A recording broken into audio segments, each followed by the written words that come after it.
Welcome everybody back to Boost in Motion, guys, and today we're going to talk about the new TLX that's pretty much going to be competition for our fellow Q50. So guys, let's talk about it. No intro today, let's just jump right into it. So for you guys, I already made a video in the past, and some of the things I talked about this new TLX, because you know, if you're watching this channel, most of the time you're a car enthusiast. You like the Q50, you like infinitis, but you also maybe looking to purchase the new TLX. This video isn't going to be breaking down the text and features and stuff with the new TLX. This is for more of the performance oriented people, because it has been word and has been spoken about within Honda, and some of the people who've been whispering is that they're going to have a turbo or twin turbo V6 motor going in the new TLX Type S, right? We don't know if it's going to be single turbo or twin turbo yet, but I want to talk about some of the things that I honestly want to speak my mind on, because I talked about in other videos. And now knowing that they have released the 4-cylinder option of the TLX, I'm going to give you guys my honest opinion. Number one, I've said it before and I'll say it again. I still think that the TLX is going to be dead on arrival, and this is why I say what I say. Reason being is, the A-Spec version now is right? This is a transverse mounted all-wheel drive sedan. What does that mean? Just like the Maxima, just like the Honda Accords, the motors sit sideways. Compared to, let's say, like a Corvette or Mustang, where the motor sits not sideways, it's actually going parallel with the body of the car. Usually, when you talk about sport cars and sport sedans, usually they have their motors going parallel with the body of the car, not transverse. So that's the number one thing I already gotta sit there and say, that doesn't really make it a sports car. Okay. Number two, let's move forward.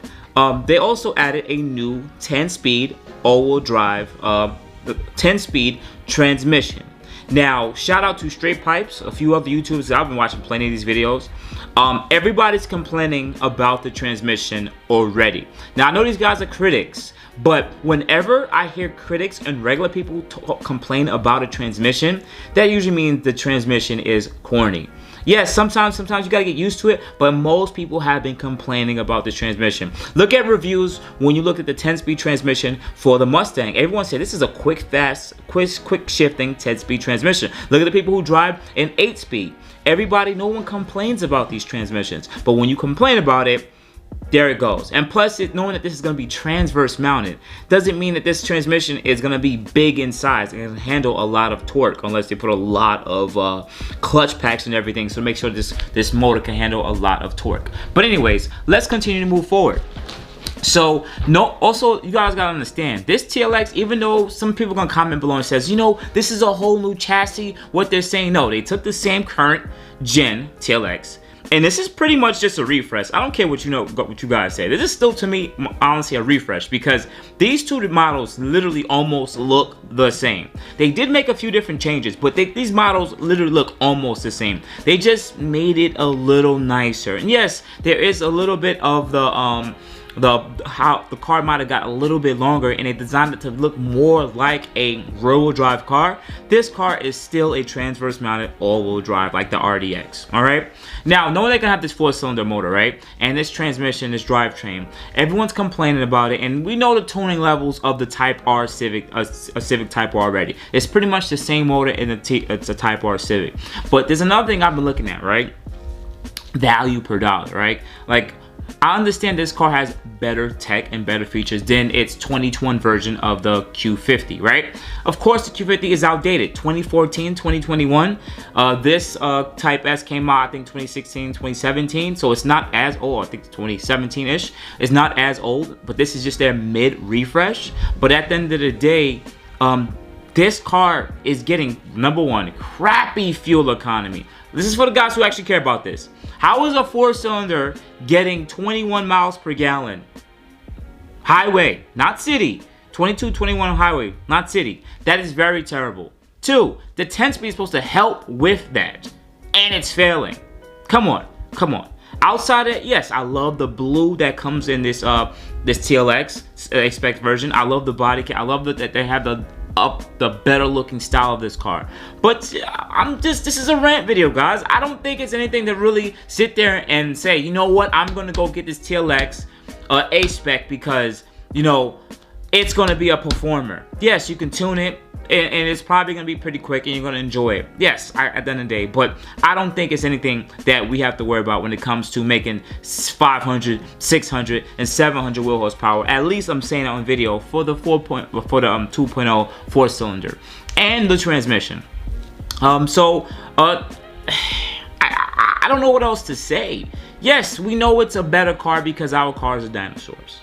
But in all honesty, would you guys rather choose the 2.0 Type R motor over the 3.0 Luxe and/or what do Infiniti call it again? Let me just double check while talking to you guys. What Infiniti calls it? Our bottom level Luxe. The bottom level Luxe is almost, wait, let me double check. Our Pure is about, whew, that's cheap. Our Pure is right around $38,000, so about $10,000 less than this A-Spec. The S-Spec is probably more of the appearance package and everything, which makes it more expensive, right around $45,000 to $46,000. But even then, yes, you're gonna buy a newer, nicer looking car, but with a crappy transmission, a good 4-cylinder turbo Type R motor. But what is else to say? If you're a Nissan Infiniti enthusiast like me, this is not enough to make you leave the 3.0. Now, to be fair, we did cut the 2.0 Mercedes motor from our inventory, right? But I would rather buy this Civic Type R 4-cylinder over the Mercedes one, 100%. But I cannot see myself getting this 4-liter over the 3.0, which is almost $8,000 cheaper. Period. Just period. Just sit there and think about it. But outside of that, guys, tell me what you think. Comment below, like, really honestly tell me what you think, because you know what, now knowing, right, that people are talking about how the sporty all-wheel drive is really good and it feels good, but noticing that they're gonna put this now 6-cylinder twin turbo or single turbo V6 in there, I'm assuming it's gonna be transverse mounted with a 10-speed transmission. It's going to be a performer in the sense that because it's an all-wheel drive. But when it comes down to the driving characteristics of a car to make a sports sedan, most sports sedans actual sports sedans are not transverse mounted. You can never change that. At the end of the day, you guys might jump and talk about Volkswagens and say how they're and Audis, how they had transverse motors. I get it, I understand, but it doesn't take away from the understeer of the car because the engine sits so far ahead of the front drive line. It doesn't change the driving characteristics. Yes, they can go to double wishbone suspension. They could do all of this stuff with the suspension to make the car more comfortable. We know that, and make it more of a performance sedan. But at the end of the day, it still won't be able to compete with the bigger doors. I don't even see the Type S, in my opinion, even being anywhere close to a Q50 Q50 Red Sport and or a M340i or even a S4, period. Yep, and I said it on video. So outside of that, guys, tell me what you think. You might get mad about what I say. This was me ranting a little bit, but it is what it is. If you guys want to support me and support the channel, got the Teespring account below for Boost in Motion merch. My hands are a little ashy. Also on top of that, you guys can add me at Boost in Motion on G and Facebook and Boost in Motion on gmail.com. You guys have a good morning, good afternoon, good night. Thank you guys. I appreciate it. You have a good day. Thank you everybody for watching. Do appreciate you guys. Love you guys very much. You can also check out the 2 links I posted for some of my other videos. Also on top of that, if you want to purchase some Boost in Motion merch, definitely check the link that I posted also. And finally, if you've been watching all my videos and you enjoy them, please hit the link to subscribe to my YouTube channel. Thank you. Thank you.